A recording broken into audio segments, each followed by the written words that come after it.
Buenas, buenas gente, bienvenidos a un nuevo video para la Fragua de Beskar. Yo soy Francisco Medina, me acompaña como siempre Rob Núñez del otro lado. Rob, vamos a hablar hoy justamente de tal vez el tema más picante que tuvimos esta semana. Obviamente el estreno de la segunda temporada y última, lamentablemente, temporada de Andor en este caso, que sacó este pasado martes 3 capítulos para que veamos. Repite un poco el formato de mini películas.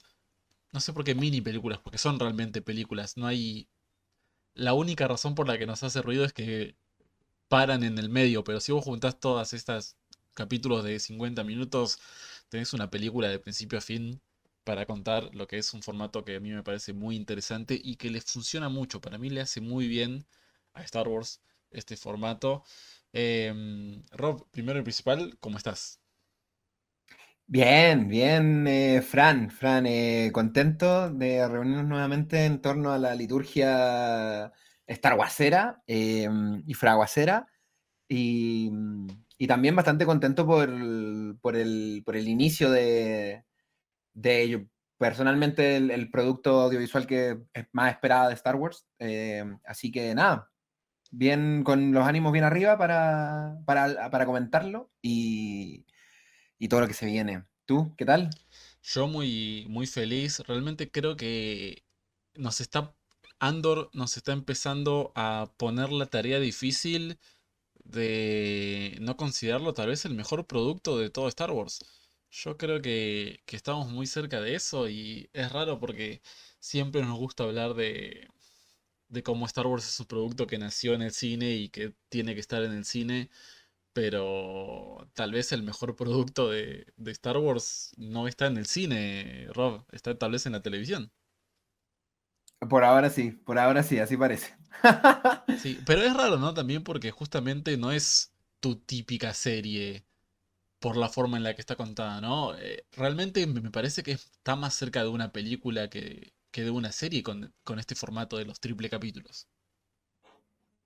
Sí, sí, o sea, por lo menos, o sea, cuando el producto está completo, claro, se puede ver así, quizás como una cuadrología de películas, ¿no? Pero al ser desde el capítulo cuarto en adelante como el consumo semanal, ahí yo creo que se entiende más como la, mm, el desarrollo serializado que tienen los arcos, que tienen estas mini películas, ¿no?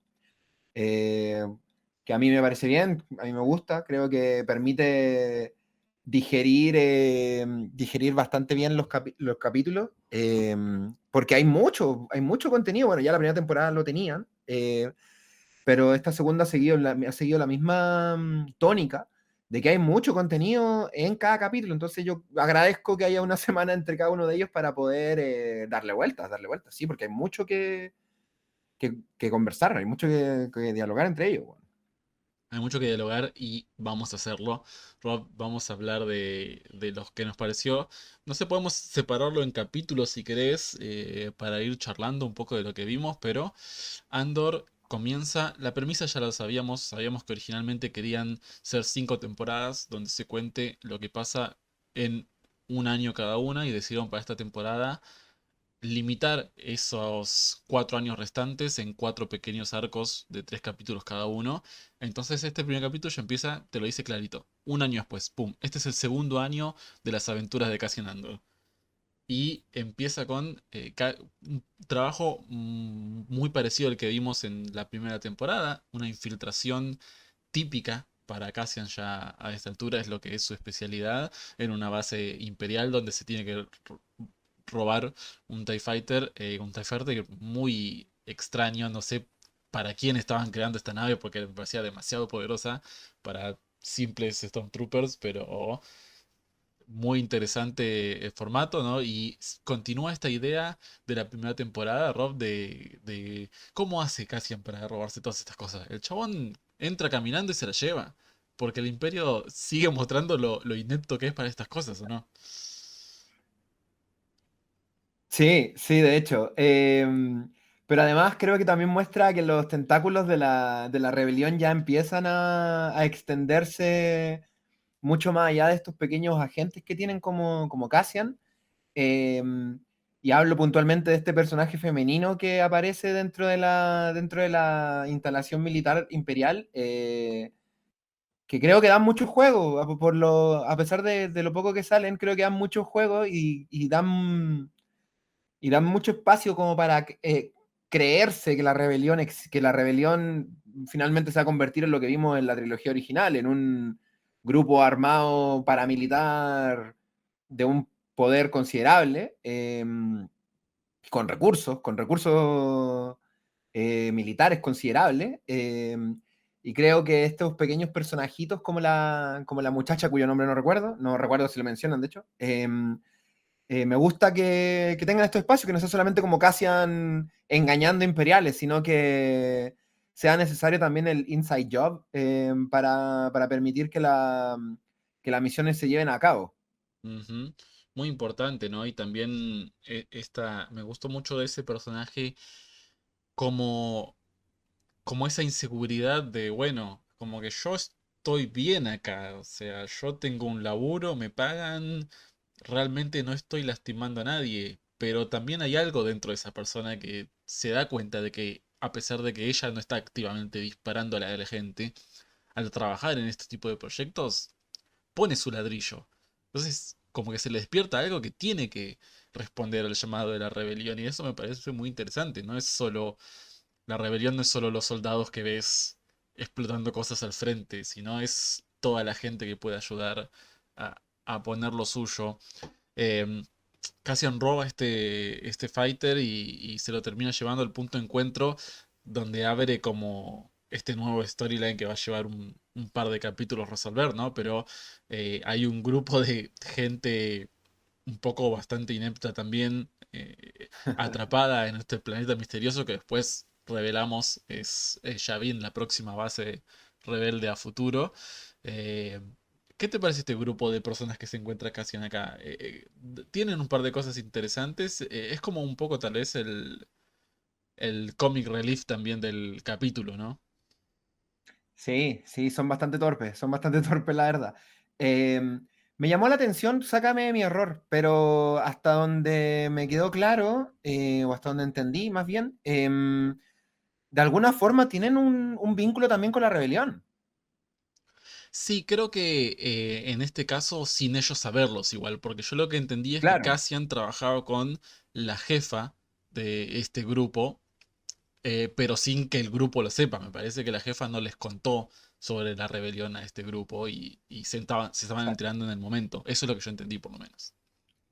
Sí, sí, yo también entendí algo similar, de que efectivamente eran de alguna forma, quizá más tangencial, parte de la rebelión, pero claro, como bien decís tú sin saberlo. Y eso me llamó poderosamente la atención, como que todavía la rebelión es este grupo de células independientes que medio que trabajan por el mismo objetivo, pero que no trabajan entre ellas todavía, ¿no? Porque claro, si estos tipos estaban perdidos ahí es porque quizá también fueron enviados a cumplir algún tipo de misión, ¿cachai? Pero nunca lo sabemos.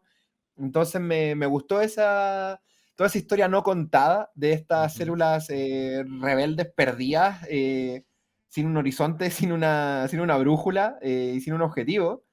Y que finalmente, y que finalmente, bueno, es la trama que vamos a ver en los tres capítulos, pero que finalmente eh, me hablan también de las contradicciones políticas y organizacionales que una estructura como la rebelión, con las que una estructura como la rebelión tiene que lidiar en su periodo seminal, en su periodo formativo. ujú. Sí hay como una. Como que estos soldados piensan que Cassian es en realidad un piloto imperial porque está vestido como un piloto imperial volando una nave de pilotos imperiales, así que no es una locura que piensen eso. Pero bueno, como que Cassian los quiere convencer, ¿no? Trabajo para la rebelión y como que rebelión, que como que no está todavía cementada esa idea de rebelión. Es más como pequeñas frases que se dicen por abajo, ¿no? Como que el primer personaje en la base rebelde sí sabía de la rebelión, pero no se sabe en todos lados, me parece. Y es interesante ver cómo va a ir avanzando, ¿no? Ya vamos a llegar, pero esta semana vamos a ver un año después de esto también. Y vamos a ver si se ve mucho más fuerte la rebelión o no en el año 3 de lo que estamos pasando. Así que creo que va a ser muy interesante. Y del otro lado, tenemos de vuelta a Mon Mothma como la coprotagonista de esta serie de Andor. Cada capítulo que pasa, igual Mon Mothma me parece, no sé, es como que yo soy Genevieve O'Reilly, la actriz que hace Mon Mothma, y me enojaría un poco con los agentes que me trajeron a esta serie, porque ¿por qué no se llama Andor y Mon Mothma la serie? Porque está ahí, no me parece que sea menos protagonista que Cassian. No, no, no. Ahora no, sobre todo ahora no. Quizás la primera temporada puede que no, pero aquí comparte protagonismo, claro. ¿Por qué no se llama simplemente, no sé, la rebelión, qué sé yo? Pero bueno, el título Rebels ya estaba ocupado. Claro. Pero nada, todo el arco de Mon Mothma, que es donde realmente se juega el juego político de la fundación de la rebelión, me fascina. Me fascina porque creo es una faceta que, a pesar de todo lo político que siempre ha sido Star Wars, sobre todo en el apartado de las precuelas, el serious politics que conlleva el arco de Mon Mothma me gusta un montón, weón, me gusta un montón. Porque es muy concreto, pero al mismo tiempo se habla todo desde el subterfugio, desde... Porque obviamente Mon Mothma no puede hablar abiertamente de la rebelión y de esta fundación que está creando, ¿no? Entonces, los diálogos que tiene con el amigo banquero, con Lucen, que llega ahí y llega porque quien lo invitó a él, pero llega. eh, los diálogos siempre están funcionando como en dos, tres niveles. Y primero, obviamente, aplaudir la genialidad con la que Gilroy los escribe. Y segundo, agradecer también de que por fin no nos tomen como que confíen en la inteligencia del espectador y de que podamos, y de que el showrunner y los encargados detrás del producto crean de que podemos efectivamente entender de qué están hablando sin que se nos explique directamente a la cara de los contratiempos que están teniendo para poder solidificar de nuevo, fundación y todos los problemas que están ocurriendo detrás y que nunca están especificados en texto. Eso me gustó un montón, weón. Pero que claro, si uno lo presta atención, están ahí, están ahí. Eso me gusta mucho, weón, me gusta mucho. Creo que es quizás el paso de maduración lógico viniendo del arco que tuvimos con Mod Mothma en la primera temporada, weón. Ujú. Sí, yo principalmente estoy muy feliz de lo mucho que ha avanzado los guiones, sobre todo en Star Wars. Ayer fui a ver episodio 3 de vuelta, que me sigue pareciendo la mejor de las precuelas y una de las mejores películas de Star Wars, pero tiene momentos donde yo escuchaba los diálogos que decían y decía, ¿alguien escribió esto? Em, Alguien llamado George Lucas. Hay un momento donde, obviamente te vas a acordar de esto porque viste esta película 20.000 veces como yo, pero Obi-Wan y Anakin y Palpatine se están queriendo escapar y van por el pasillo y Grievous dice, No, activa el escudo de rayos o como se llame, ¿no? Que es la trampa que pone. Y se activa y Anakin dice, oh no, los escudos de rayos. Y es como, ya lo dijo Grievous hace 10 segundos. Necesito que me repitas todo el tiempo lo que está pasando en pantalla. Es eso que hablabas de la otra vez que hacíamos un video de Netflix de queriendo que los personajes digan todo el tiempo lo que hacen para que la gente preste atención. Y después ves capítulos como este, donde todo el capítulo es sobre Mon Mothma preparando a su hija para casarse y absolutamente nada del capítulo realmente es sobre eso, sino todas las cosas que pasan por atrás de eso. Y es súper interesante, es como es política en Star Wars, pero no la política de episodio 2 episodio 3. Es política como veías en House of Cards o como veías en Game of Thrones. Como que, ah, podemos contar esto y contarla en una serie para adultos en serio que van a entender lo que está pasando. Toda esta cosa de el personaje, ahora no me acuerdo el nombre, pero el personaje este que está moviendo la plata de Mon Mothma, El de banquero. su plata Mm, real a la fundación, ¿no?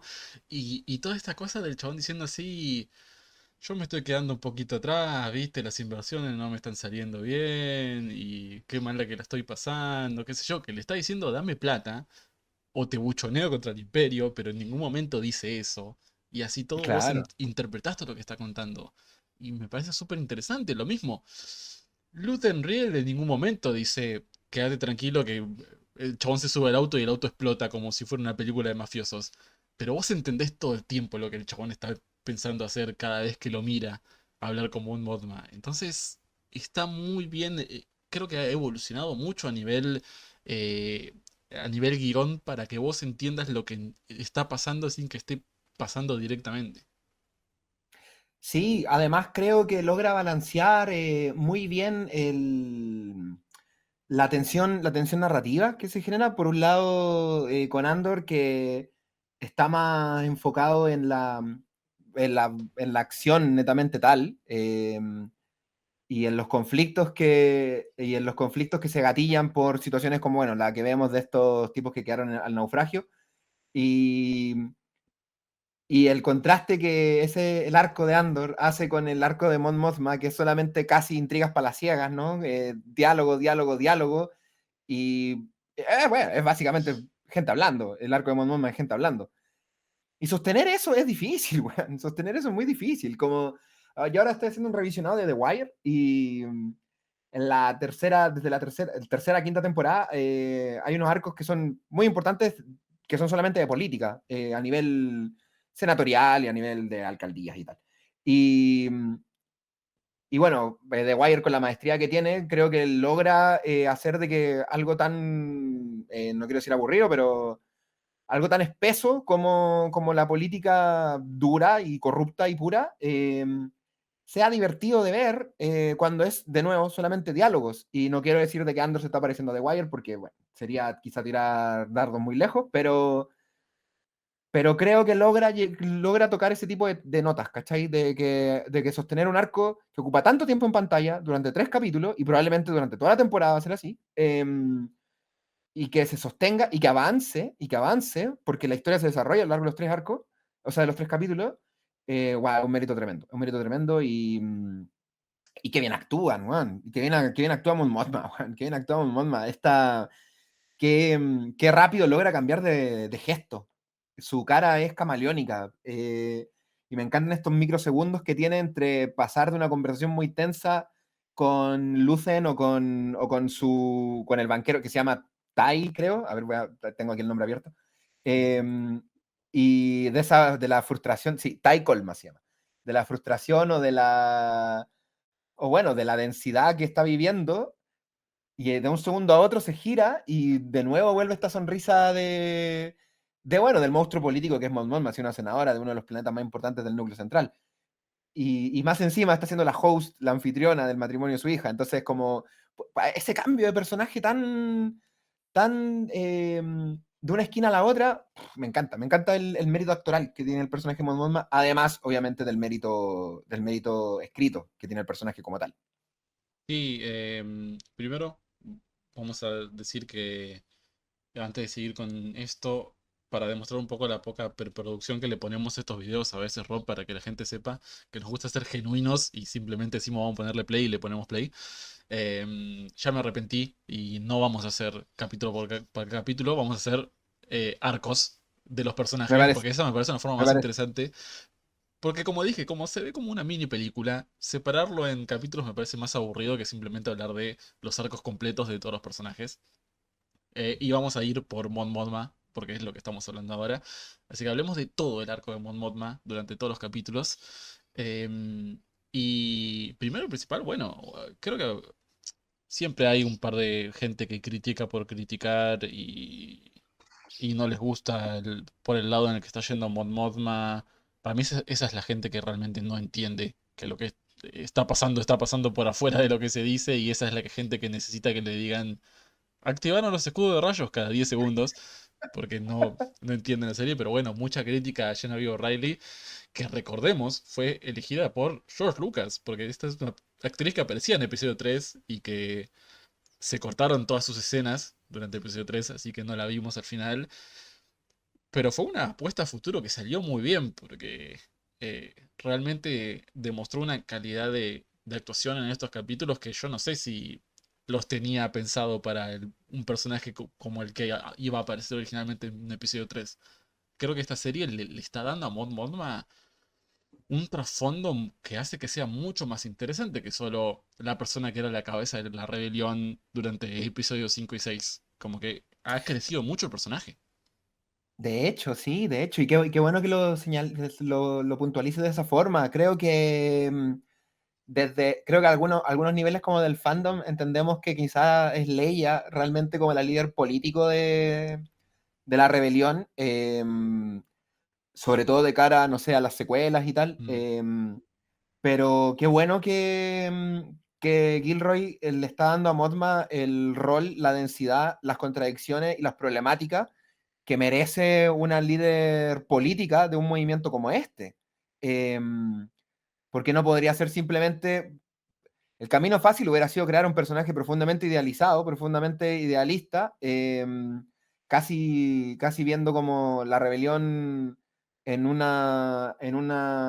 esquema de blancos y negros, ¿no? Y que eventualmente, que es un poco lo que pasa en Rebels, ¿no? Que es un poco lo que pasa en Rebels, porque bueno, Mon Mothma medio que no es tan un personaje en Rebels, sino aparece en un par de capítulos y ya está. Y quizá hubiera sido muy fácil quizá retomar eso, la caracterización que hicieron de Mon Mothma en Rebels. Que bueno, para Rebels está bien, pero claro, la densidad que plantea la serie de Andor, siguiendo con el tono propuesto por Rogue One, creo yo que necesitaba que el rol político fuera adquirido por un personaje con este tipo de matices y sobre todo con este tipo de grises, con este tipo de contradicciones humanas que, creo que logran compaginar muy bien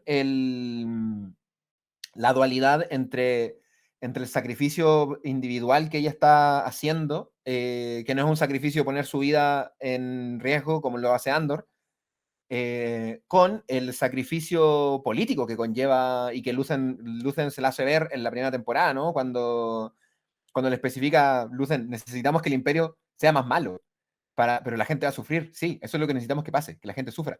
Entonces creo que ahora Mon Mothma tiene esas ideas muy interiorizadas, pero sigue estando ahí como la contradicción, ¿no? Sigue estando ahí como, siento, el no estar tan convencida de estar dispuesta a pagar ese precio.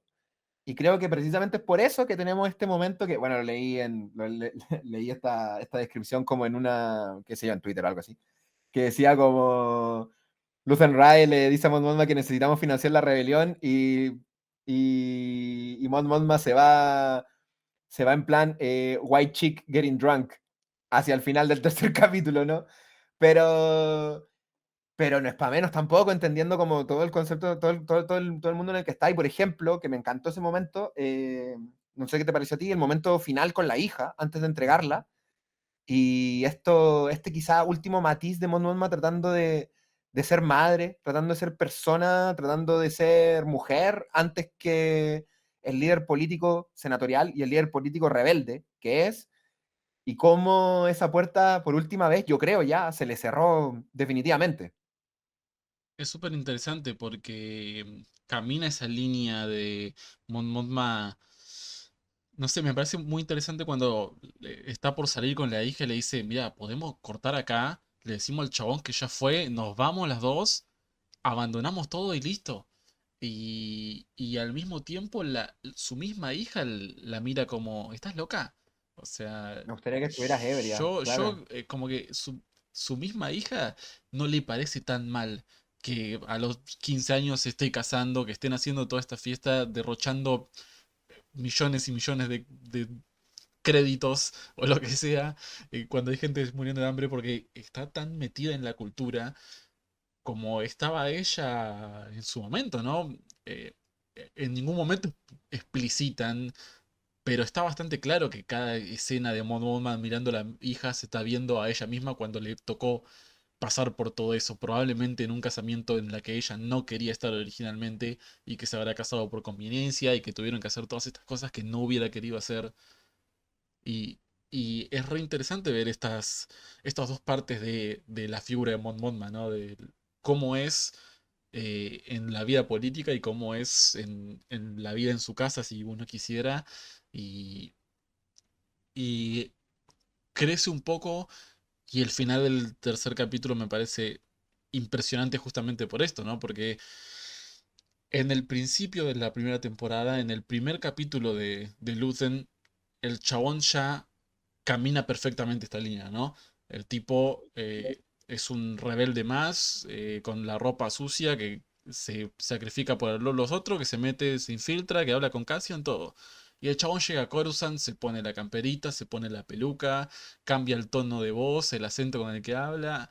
El chabón tiene esa división hecha perfecta. Y a Mon Mothma le cuesta un montón eso. Sí. Pero en este tercer capítulo, para mí lo que me está queriendo decir es esto, es acepto que tengo que aprender a caminar esa línea yo también. Me parece que vamos a ver, empezar a ver esa Mon Mothma que es una persona con la rebelión y es una persona en el Senado y tiene que pretender más una cosa con la otra, ¿no? Porque ella se va aceptando que probablemente el aliado y su amigo vaya a morir por culpa de Lucen, que lo va a matar, y ella tiene que simplemente seguir festejando y seguir tomando alcohol y bailando y listo. Y me parece simplemente impresionante ese final. Sí, claro, de cierto modo como que abraza la figura de lo que fue su propia madre en su boda. Porque parece que así es como se hacen las cosas de Chandrila, no lo sé. Pero, pero claro, nosotros que tenemos el privilegio de poder ver lo que está pasando dentro de ella y lo que está pasando tras bambalinas, nada, como que nos da vistas de una humanidad en contradicción muy espesa, muy densa. Y la aplaudo, obviamente, la aplaudo. Creo que es la rebelión no puede partir desde otros espacios que no fueran estos, ¿caché? Como el sacrificio del humano, el sacrificio de lo individual, el sacrificio de lo familiar, y por qué no, el sacrificio también de lo identitario. Porque probablemente Modma, como bien dices tú, ¿cachai? Va a tener que empezar más que nunca, va a tener que empezar a vivir esta misma mentira que vive Lucen desde otras trincheras, Ujú. y hasta que, bueno, sabemos lo que va a pasar, que al finalmente va a renunciar a la vía pública, ¿cachai?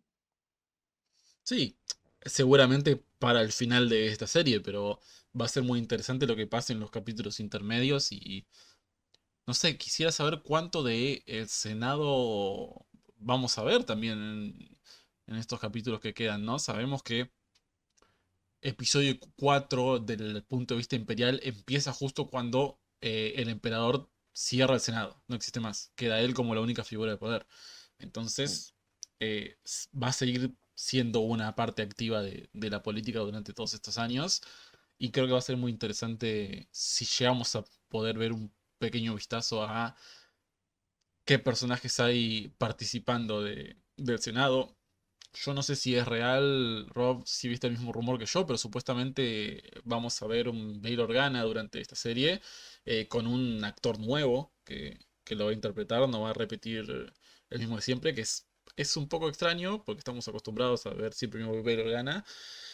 Pero bueno, si el actor original no podía hacerlo, es una lástima, pero es un personaje muy importante para esta época Sí, de la sí. rebelión. En Rebels ya lo vimos, que sabemos que el tipo, uy, se le pierden las naves justo cuando están yendo a hacer una cosa y, me la robaron la rebelión, la puta madre, ¿qué se le va a hacer? Pero es un tipo que participa muy activamente, así que tiene que aparecer. No sé qué otro personaje de este mundo de Coruscant te gustaría ver, tal vez en lo que queda de la serie. Eh, mm, Mira, Andor creo que se ha caracterizado por no ser muy asidua a la raza alienígena, y Mm, creo, porque de hecho veo que no sale ningún alienígena.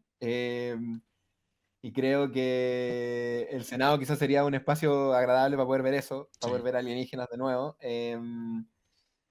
Creo que, y quizá aquí lo unimos con otra de las tramas, creo que toda la conspiración en torno a Gorman que se está tejiendo va a ser mm, una puerta de entrada a poder ver el Senado Galáctico. Porque, bueno, el Senado Galáctico va a tener que reaccionar de alguna forma ante esto, aunque a lo que sabemos que pasa. O sea, en Rebels ya claro. sabemos lo que pasa con Gorman. Y de hecho, es el punto en el que Mon Mothma decide salir a la luz pública como la líder de la rebelión. El genocidio en Gorman. Eso ya dentro del canon actual incluso. Entonces, bueno, respondiendo a tu pregunta, quizás me gustaría utilizar ese espacio senatorial de repente para poder encontrarnos con figuras como, no sé, corrígeme el nombre, la senadora Ochi, ¿no? ¿Se llama la de Bad Batch? Chuchi, Esta mujer azul, Chuchi. sí. Ochi, el asesino ¿verdad? Claro, quizá, pensando en ver a senadores de los buenos, entre comillas, ¿no? Aunque yo creo que viendo cómo va el tono de la serie, probablemente si ponemos un pie en el Senado, la única luz de esperanza quizá va a ser Bail Organa, ¿cachai? Y quizá probablemente todos los demás senadores van a estar también viviendo como en su burbuja privilegiada de aquí está todo bien, en Coruscant tenemos vías lujosas, como un poco le pasaba al representante de los Twi'lek, este Twi'lek gordo, azul, que no me acuerdo Ujú. cómo se llamaba, que era, bueno, el representante en el Senado, ¿no? Y que mientras su planeta estaba siendo esclavizado, el loco tenía una vida lujosa allá en la capital. Quizá creo que vamos a ver más personajes como ese, que ver más personajes como la senadora Chuchi. Pero sí, quizá me gustaría ver alienígena, aunque me gusta el tono casi 100% humano que tiene la serie. No sé, es distinto, es distinto. Es distinto y probablemente una decisión económica de ahorrarse un par de dólares mostrando actores con su cara normal que haciendo tanta tecnología o maquillaje. Em, Viramos a uno de los otros arcos, si querés, Rob. Justamente vos hablabas del punto de vista imperial y el punto de vista imperial aparece con... Yo ya no sé cómo me siento con estos dos tipos que Ah, no me gusta quererlos, o no sé si quiero que no me gusten y no puedo, pero realmente eh, Vidra por un lado y Cyril por el otro, que bueno, Didra mucho más arriba, mucho más importante su rol en esto, pero bueno, Cyril también estando ahí. Empecemos por la reunión, porque lo más importante es claramente, después lo otro es muy chistoso, pero lo más importante es la reunión imperial en la que justamente se hablan estos planes de extraer minerales y las propagandas, ¿no? Y las propagandas políticas y cómo se presenta este planeta de una forma cuando realmente es otra. Y bueno, el regreso, por supuesto, de una de las caras más importantes de Rogue One. ¿Qué te pareció estas conversaciones y estas escenas? me gustó, nada, todo me gustó, así que va a ser reiterativo que parta siempre siendo eso. Igual hay que decirlo, porque hay mucha gente los que tiran odio y los que no les gustan lo dicen todo el tiempo. Así que hay que decir más las Sí, cosas cuando te gustan, me parece. sí, no, o sea, todo me encantó, todo me encantó. Partiendo de esa base, todo me encantó y volver a ver a Krennic, que es genial, es brillante, un tipo demasiado elegante y creo que representa muy bien a cómo nos mostraron el imperio en el episodio 4. Este imperio elegante, británico, elegante, Tarkin. Ujú. Creo que representa muy bien esa ala imperial de los altos mandos del imperio, como debe ser, por supuesto. Nada que decir, un tipo con demasiada presencia, con demasiada postura, con demasiada altura. Eh, Ojalá llegar así a su edad. Eso es como algo que pienso, ojalá llegar así a la edad de Krennic, weón. Y por un lado, y aquí nada, mi rama del fan, el proyecto de la energía ilimitada me recordó mucho al proyecto original del papá de Jyn Erso, weón. No sé si te acuerdas que, bueno, en Catalyst, la novela precuela de Rogue One, cuentan de que el papá está efectivamente trabajando en un programa así, para desarrollar energía ilimitada, y el loco quería utilizar los cristales Kyber para esto, Ujú. y que finalmente creen y tal, como que desvían o degeneran el proyecto, y termina convirtiéndose en el proyecto para generar el super láser de la Estrella de la Muerte. Entonces me llamó caleta la atención de que retomaran esa idea, weón. Como, wow, qué bacán, no descartaron esto, ya que el super láser medio que ya está zanjada esta idea. Bueno, en realidad no, porque todavía no está terminado, porque estoy perdido ahí un poco en los tiempos. Pero se retomó esta idea original de la energía ilimitada. Y yo pensé, de hecho, que lo que iban a extraer de Gorman era Kyber, po. Ujú. Yo, cuando estaban hablando de la energía ilimitada, yo pensé que iban a hablar del Kyber. Y Sí, a bueno, no ver, era el Kyber. seamos muy claros en que Kendrick es un personaje, Krennic es un personaje muy bueno, muy fachero, es un chorro, es un ladrón de ideas. El tipo se agarra a las cosas que hacen los otros y dice que las hizo él, por eso es tan sabroso cuando le hacen lo mismo en Rogue One y se roban su idea. Es lo que te mereces. No me extrañaría que justamente el tipo esté robando esta idea de el padre de Jyn Erso, justamente como como su plan, que dice, ah, sí, esto yo estoy diciendo yo, no, lo estaba pensando otra persona. Tampoco me extrañaría si absolutamente nada de lo que el tipo propuso en esa mesa sea real y justamente estén excavando cristales para un rayo mortífero, pero no lo puede decir, porque el proyecto de la Estrella Muerte sigue siendo secreto. O sea, Mira, en lo mira. que nosotros sabemos, ninguno de estos tipos que están ahí son un grupo selecto, pero no quiere decir que tengan el rango para saber de la Estrella de la Muerte. Así que tal vez le estás diciendo, sí, vamos a invadir este planeta para esto, cuando en realidad es por otra cosa, que sería tal vez un giro bastante interesante para la serie. Sí, mira, qué bueno, qué bueno, qué bueno cómo lo apuntaste, qué bueno cómo lo apuntaste, no lo había pensado, mira, iluso de mi parte, inocente de mi parte no haberlo pensado así. Porque claro, A como estos bien, imperiales tenés que tener cuidado, es así. sí, sí, sí, sí, sobre todo con, aquí voy con ustedes los argentinos, las palabras que tienen, sobre todo con el chorro de Krennic, weón, sí, weón, sí, sí. Nada, me encantó, y me encantó este, insulso intento del departamento de Enlightenment, que no sé cómo lo habrán traducido en español, departamento de propaganda. Ujú. El departamento de iluminación, me imagino que se ha dicho, no sé. Me encantó como de tratar de convertir la narrativa, que algo muy de nuestra época, hoy, de la época de la posverdad, ay, que siempre ha sido así en realidad. Convertir la narrativa de Gorman en contra como del propio pueblo gormaniano, ¿cachai? Y me gustó mucho que, no sé, de Dedra le viera le viera de inmediato lo malo que era el plan, que era ese plan, lo poco concreto que es ese plan. Claro, lo que necesitan es que pase Ferrix de nuevo. Claro, Dedra parece ser un personaje que quiere ir más a los palazos, ¿no? En términos simples.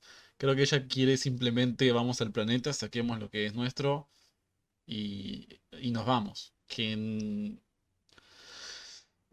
Creo que es un manejo complicado para esta época del Imperio, porque más cercano a episodio 4 estás más acostumbrado a el Imperio hace lo que quiere y se lleva, pero durante estas primeras épocas como que todavía intentan mantener la farsa de que la gente esté contenta con el Imperio, que están más seguros y mejores con ellos, ¿no? Entonces, Claro. eh, no sé, creo que obviamente va a terminar yendo para ese lado este planeta y en algún momento va a haber una full invasión y mucha gente muerta, pero va a ser interesante los primeros pasos a cómo llegan a eso. Creo que primero vamos a ver unos intentos más sutiles. Sí, claro, sí, claro. Y quizá no nos extrañe que el propio Imperio va a instrumentalizar una posible rebelión en Gorman. Quizá, quizá una operación de falsa bandera, ¿cachai? En la vida real ocurre, no ocurre en Star Wars. Entonces va a estar curioso eso, ver cómo va a avanzar el proyecto, la agenda gormaniana. Es algo que a mí puntualmente me atrae mucho. Ese arco Ujú. yo creo que de los que más me atraen, de hecho. me gusta ver cómo el mal opera. Me gusta que la ficción se meta en esos entramados, ¿cachai? Creo que no es el espacio para hacerlo, pero podríamos tener una discusión bastante profunda de geopolítica simplemente con esto, ¿cachai? Ujú. Eh, y de intervencionismo, bueno, nosotros como latinoamericanos lo conocemos muy bien, ¿cachai? Entonces me gusta que la ficción juegue con estas cosas desde espacios que no encuentro tan inocentes, ¿cachai? Porque, nada, está bien, de eso se trata la ficción, creo. Sí. De eso se trata la ficción, sobre todo la ciencia ficción. Me parece Eh, interesante esto que decís de tal vez plantar un poco a la rebelión en este planeta como una excusa para justamente ir y meter más mano, ¿no? Que es, muy bien vos lo decís, es una estrategia muy usada, muy típica, muy usada contra nosotros, justamente. Y que me llama la atención porque eh, Ferrix y todo lo que pasa en la primera temporada, no sabemos qué pasó después de que se pudrió todo ahí, no sabemos mucho del planeta, pero sabemos que las personas que vivían ahí ya no viven ahí. Así que no me imagino exacto, que terminó muy bien todo eso. exacto. Y Dedra, que está encargada de lo que normalmente hubiera sido considerado un fracaso, terminó muy bien parada. Así que no me extrañaría que el Imperio haya considerado, ah, mira, si se pudre todo, nos da una excusa para meter mano dura. Así que capaz que no fue un fracaso. Capaz que se convierte en una herramienta que podemos usar más seguido. Nosotros mismos generamos el caos para nosotros mismos y a ordenarlo. Y me parece que es la forma de por qué esta tipa que tendría que haber sido despedida normalmente del Imperio termina con más poder que en la primera temporada. Sí, claro, les dio una herramienta desde un fracaso, como bien dices tú, convirtieron un fracaso en una bendición. Ujú, Y bueno, ya, y el otro momento que tiene esta dupla es el momento Gareño, ¿no? No sé qué te pareció el momento Gareño, esta, es curioso porque Dedra, bueno, ahora supimos un poco más de su vida, de cómo creció en los orfanatos imperiales y tal, porque sus padres eran criminales, entre comillas. Y qué curioso cómo lleva la doctrina imperial no solamente en lo laboral, sino también en lo hogareño. Y ujú. cómo pone a su suegra, muy entre comillas lo voy a decir, como que la pone en su lugar, ¿no? Sí, súper interesante. Es, es similar a lo de Mod Modma, de que te muestra una cosa que está pasando, pero lo que está pasando es lo que pasa por detrás de esas escenas y de esos capítulos. No es sobre llevarte mal con la suegra y ponerla en tu lugar. Es sobre ver cómo esta mina se maneja con estas estructuras y estas cosas típicas, incluso cuando sale del laburo. No puede sacar ese adoctrinamiento imperial que tiene, justamente y ahora que lo sabes, habiendo crecido dentro de la estructura del imperio hace que tenga sentido cómo ella en su vida personal sigue manteniendo estas cosas. Habla de los papás y dice, sí, unos criminales de porquería que los tuvieron que arrestar y matar. Como que ella no considera que sus papás capaz que eran, no sé, unos rebeldes o unos tipos que robaron algo para comer. Como en su cabeza son criminales, listo. Yo, crecer sin padres dentro del imperio para mí fue mejor que criarme con criminales. Es como ve este personaje y me parece súper interesante para analizar cómo es ella en su estructura. Sí, lo hablábamos la vez pasada de ojalá no abusen con personajes tipo Agente Calus y tal, porque Ujú, perfectamente un backstory en plan lo que acabas de decir de el Imperio asesinó a mis padres es caldo de cultivo para gestar un rebelde. claro. Pero no, pero definitivamente no va a pasar. Definitivamente no va a pasar y yo creo que Dedra se va a ir al más allá siendo un imperial de lomo y tomo. Y me gusta eso. Me gusta, me gusta, me gusta. Sí. Sobre todo por este primer vistazo a cómo el fascismo cotidiano, como decía Rom, el teórico soviético. Cómo la ideología política que profesa Dedra en su trabajo y evidentemente a través de su compás moral y tal, va a teñir todo su día a día, que ahora por fin vamos a tener como un vistazo en su día a día, en su cotidiano, en su alcoba incluso. Y, y qué bueno haberlo visto. Espero que eso siga desarrollándose, espero que siga siendo un arco. eh, Porque no sé qué contradicciones va a generar tampoco dentro del, por ejemplo, el personaje de Cyril Khan, ¿cachai? Porque hasta ahora, digamos, entre comillas, ha sido positivo, ¿cachai? Ha sido alguien que Sí. ha podido como traer solución a los, muy entre comillas, grandes conflictos que tenía Cyril. Eh, pero, ¿qué va a pasar a futuro? ¿Cachai? Onda, Cyril, ¿hacia dónde evoluciona? Va a seguir como agarrado de la pierna de Dedra, ¿cachai? Se va a convertir en alguien de armas tomar. Esto va a generar un conflicto entre ellos dos. Como que se abren posibilidades y se abren puertas, y eso me gusta mucho. Sí, es un personaje que para mí es interesante el de Cyril Khan porque yo no sé muy bien para dónde puede ir. Creo que a diferencia de Dedra que está fallando para arriba, podríamos decir, como que incluso donde le va mal, le va bien. A Cyril es un poco lo opuesto, como que el tipo intenta hacer todo bien y no le sale nada. Y como que, no sé, como que lo sacaron de su trabajo, fue este trabajo de análisis de sistemas, si uno quisiera, muy aburrido, al que se quiso ir para ir a perseguir rebeldes y no le salió y termina de vuelta atascado en este trabajo, ¿no? Como que en un rol más importante, ¿no? Parece como que estar un jefe, como que le dice el mismo discurso que le dijeron a él, eh, Sí. mantiene esta fábrica funcionando, pero no sé si lo veo completamente feliz con su rol en todo esto, así que va a ser interesante ver para dónde va. Sí, sí, estoy de acuerdo, estoy de acuerdo. Creo que fue un buen reencuentro con Cyril. Pero poco desarrollo, por supuesto.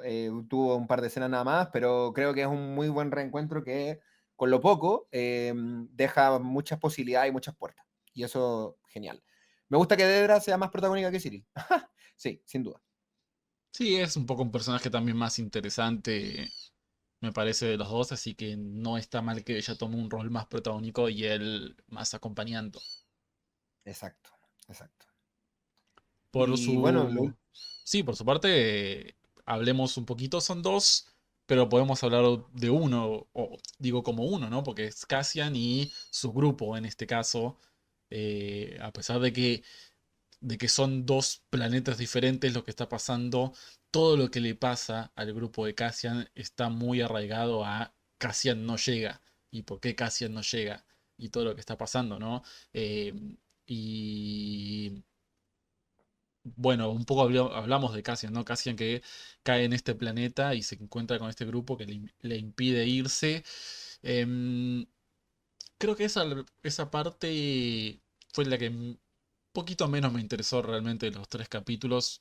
Como que todos los otros, otras partes tenían mucho contenido y esto era más, bueno, una escaramuza típica de dos grupos que no saben muy bien quién los lidera y tenés a Cassian que sabe que la única forma de escaparse es metiendo pica entre ellos para que se peleen cada vez más hasta que se distraigan lo suficiente como para que el tipo se pueda escapar. Es, creo, lo más simple de los tres capítulos, ¿no? Este es un capítulo donde lo que pasa es lo que pasa. No hay mucho trasfondo escondido en esto. Es la acción, claro, es la acción. Aunque claro, mucho se puede hablar de lo que mencionabas tú de no tener como un líder, ¿no? De la importancia de una cabeza programática, la importancia de un líder, de un objetivo en común, porque estos náufragos, primero, creo que se nota que son gente muy poco experimentada, que se comen la comida de inmediato, que no racionalizan, que no reúnen agua cuando les empieza a llover. Son gente muy poco experimentada. Sí. Claramente no han inspeccionado la nave que encuentran ahí, porque si no hubieran encontrado cosas como la radio, que Cassian logró encontrar de inmediato, hubieran encontrado el rifle que Cassian encontró de inmediato, porque él sabía dónde estaban las cosas. Y, y creo que por un lado eso también como que devela el que, claro, si ellos efectivamente están conectados de alguna forma con la rebelión, los empañales que está también la rebelión, y de nuevo, la importancia de un liderazgo en esto, que por algún momento yo pensé que Cassian, como había ocurrido en la primera temporada, donde caía, de alguna forma siempre terminaba él no detonando, pero siendo un agente activo de una suerte de chispazo rebelde. Ujú. Y no pasó aquí. Entonces yo pensé, puta, ojalá no hagan lo mismo de nuevo. Bueno, va a quedar genial. No pasó de nuevo, no pasó de nuevo. Me encanta el delirio final. Me recordó mucho al Señor de las Moscas, este arco. Y me encanta el delirio final que tienen con vamos a resolver nuestras diferencias y lo resuelven con un torneo de piedra, papel y tijera, weón. Que de nuevo, sí, efectivamente es como muy un alivio cómico, pero el Señor de las Moscas es cuando la civilización se acaba, volvemos a lo básico, a lo tribal y a lo infantil, al juego, pero ahora con high stakes, con hartas cosas en riesgo. Y eso me gustó un montón, weón. Pero bueno, sí, quizá el arco de Cassian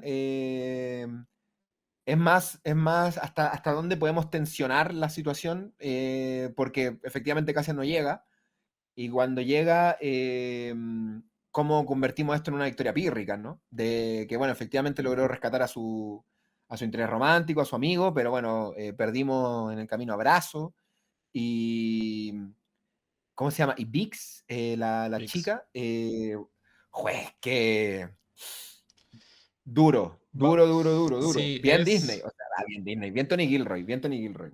es para mí el punto más alto de todos los capítulos, lo que pasa con estos amigos de Cassian.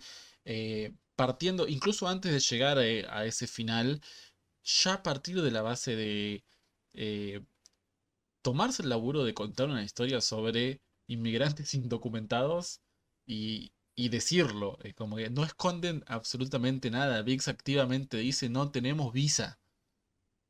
Exacto. ¿Entendés? Usan No, una palabra muy terrícola, sí, es claro, no, verdad. elige, no es porque vos no es difícil inventar un nombre ciencia ficcionero para lo que sea una visa, cosa de que encaje con tu mundo. Así que si efectivamente, si decís visa como tiene que ser, es porque tenés una intención política de decir visa y que se entienda lo que estamos diciendo. Estos tipos están acá sin una visa, indocumentados, va a venir el imperio y los va a sacar. Y no está contando una historia al azar, está contando una historia muy importante en la actualidad del mundo, sobre todo en Estados Unidos. Claramente está apuntando a un público específico. No es casualidad que la mitad del cast sean actores latinoamericanos y que justamente sean los que estén a cargo de contar esta parte de la historia. Así Sí. que, qué sé yo, no sé, hay gente que sigue pensando que Star Wars no es político, no entiendo cómo, pero no era joda cuando Tony Gilroy dijo que estaban haciendo una serie de gente grande para gente grande. Como que esta, si vos querías ver aventuras espaciales para nenes como era antes, no es esta serie. No, claro, no. Skeleton Crew. Está bien, está bien, está bien. Pero es cierto, es cierto. A mí me. Bueno, como inmigrante que soy, me tocó harto el arco. Sobre todo, nada, que en todo esto, la traición que sufren, ¿caché? Por este contacto que tienen. eh, el, obviamente, cuando, la primera vez que aparece el teniente imperial y arrincona a Biggs, eh, me encantó como la sutileza con que se abordó el intento de abuso que trata de hacer el imperial. Ujú. Pensando de que, bueno, de nuevo, el subtexto, el subtexto, el Sí. subtexto. Y dije, ya, qué bueno que no vamos a ocupar la palabra con V y tal, hasta que ocurre, hasta que efectivamente ocurre. Y qué bueno que se haga eso también, ¿no? Qué bueno que se haga eso también, en el sentido de la víctima defendiéndose como debe ser, ¿cachai? Como debe ser, y poniendo palabras que quizá, que obviamente en favor del canal no vamos a decir aquí, pero eh, poniendo palabras en pantalla que yo creo que si en la primera temporada fue polémico que hubiera gente teniendo coito, que es algo lo más natural del mundo, weón. Ahora sí que estamos tocando terrenos polémicos en Star Wars, weón, utilizando este tipo de situaciones, ¿cachai? Y enfrentándola desde todas las perspectivas posibles, desde la sutileza y desde la acción directa.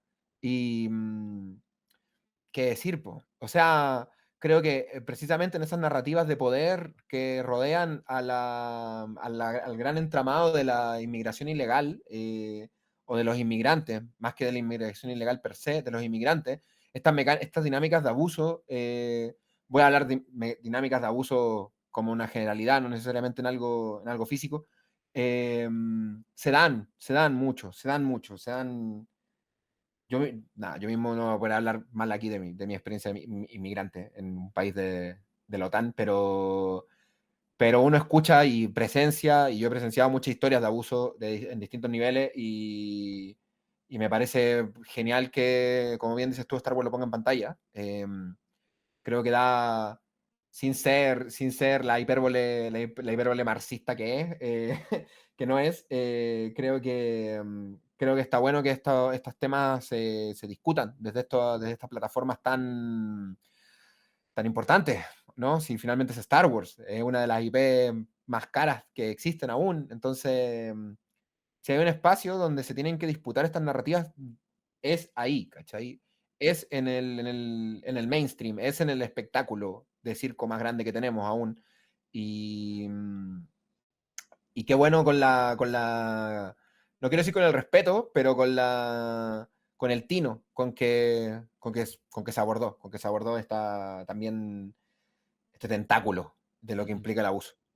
Sí, y un poco me pasó parecido a lo que decías vos, cuando presentan a este personaje, ya sabes qué tipo de persona es y ya lo esperás y la primera escena se maneja con mucha sutileza, también como no mostrando lo que el chabón quería hacer, pero claramente dejando en claro que iba por este lado.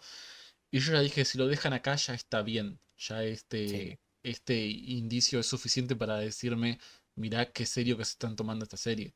Que hayan ido a mostrarlo de forma gráfica después te demuestra que es eso, que se están tomando esta serie muy en serio y quieren contar cosas que le pasan a esta gente que pasan en la vida real y que por qué no tienen que pasar acá si, si estás hablando de la fuerza de manipulación más maligna de la historia de la ciencia ficción, es el imperio. Eh, no, basta de resaltarlos, basta de exaltarlos, de decir, bueno, qué sé yo, hay imperiales buenos, son los malos de la historia, chicos. Son los malos y siempre fueron los malos y no hay vuelta que darle. Seguramente lo viste no voy a mencionar su canal porque no le vamos a hacer publicidad a otra gente, pero una persona que dijo esto Darth Vader no lo permitiría. Como si no fuera el asesino de niños que es Darth Vader, como si no fuera el villano más grande de la historia de los contenidos televisivos. exactamente, O sea, exactamente. eh, no sé, me parece muy extraño, pero bueno, lo único que le digo a la gente que le incomodó que se vea algo así en Star Wars es que buenísimo. La idea de Tony Gilroy era que te sientas incómodo justamente con esta escena, que te replantees tu visión de las cosas, que te replantees tu rol, si sos vos como persona, que haces en este tipo de situaciones, justamente el chabón quiere que te hagas todas estas preguntas, así que está buenísimo que participes de la conversación, simplemente que tu lado de la conversación no sea, esto no tiene que estar en Star Wars, justamente lo otro, planteemos por qué está en Star Wars y por qué está bueno que esté en Star Wars también. Sí, muy de acuerdo. Nada que agregar, nada que agregar respecto a esto. Eso fue un chispazo que tuvimos hablando de los primeros tres capítulos de Andor. Lo vamos a cerrar acá y dejarlos a ustedes que nos comenten qué le pareció los primeros tres capítulos de Andor y seguramente la semana que viene reencontrarnos para seguir hablando de la serie que, repito, es tal vez para mí uno de los mejores, si no el mejor producto de Star Wars. Yo sigo siendo muy partidario de Rogue One porque justamente inicia todo esto. No tendríamos jamás una Star Wars que tome estos temas de adultos si no hubiéramos tenido Rogue One para decir no todo es películas de acciones y final felices. Así que Andor se puede dar este salto gracias a Rogue One. Es claramente una continuación directa, a pesar de que es una precuela sigue siendo este el tono y vamos a verlo, vamos a ver los capítulos que quedan, Rob. Nada más, despedirte de la gente. Sí, nada, agradecido a la fuerza por Andor y agradecido sobre todo a la fuerza por Rogue One. una nota final, nada. Me encanta el diseño del TIE Avenger, la nave que se roba a Andor, que bueno, lo confirmé cuando sale, proviene del TIE Fighter, ¿no? De este videojuego del noventa y tanto. Ahí aparecía por primera vez y nada, me gusta mucho cuando rescatan estos diseños y cuando rescatan estos conceptos porque el canon, obvio. El canon es gigante y hay que abordarlo de pe a pa. Ujú. Y expectante y muy contento de que partimos de la mejor forma y no tengo duda alguna de que seguiremos en este mismo camino. Así que nada, muchas gracias, Fran, nuevamente por compartir este espacio, este bello espacio conmigo, por darme el privilegio de compartirlo y agradecerle a todos quienes están al otro lado de la pantalla escuchándonos. Exacto. Por ahora nos vamos y nos vemos la semana que viene. Adiós.